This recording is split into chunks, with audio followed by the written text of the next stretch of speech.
রাশিয়ার রাজধানী মস্কো সহ বিভিন্ন অঞ্চলে ব্যাপক ড্রোন হামলা চালিয়েছে ইউক্রেন। এই হামলায় অন্তত ৭ জন নিহত হয়েছে। রুশ প্রতিরক্ষা মন্ত্রণালয়ের দাবি, এক রাতেই ইউক্রেনের প্রায় ৮২২টি ড্রোন ভূপাতিত করা হয়েছে। পাল্টা রুশ হামলায় ইউক্রেনের অনেকেই হতাহত হয়েছে। বিস্তারিত জানাচ্ছেন আমিনা রহমান সুপ্তি। রুশ আঞ্চলিক গভর্নরের দাবি, রাশিয়ায় এবছরের সবচেয়ে বড় হামলা চালিয়েছে ইউক্রেন। হামলায় রোস্তভ অঞ্চলে ৫ জন সহ মোট ৭ জন নিহত হয়েছে। হামলায় ৩৯ জনের বেশি মানুষ আহত হয়েছে। রাজধানী মস্কোর কেন্দ্র থেকে প্রায় ২৫ কিলোমিটার দূরে কোলেদিনো এলাকায় আগুনে ৩ জন আহত হন।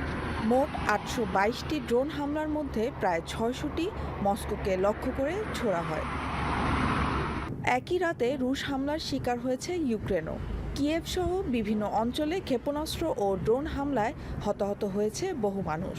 ইউক্রেনের ক্রিভি রিহ শহরে ভারতীয় বংশোদ্ভূত শিল্পপতি লক্ষ্মী মিত্তালের ইস্পাত কারখানায় ক্ষেপণাস্ত্র ও ড্রোন হামলায় ২ শ্রমিক নিহত এবং ১৪ শ্রমিক ও ঠিকাদার আহত হয়েছে। Amina Rahman Supti, channel I.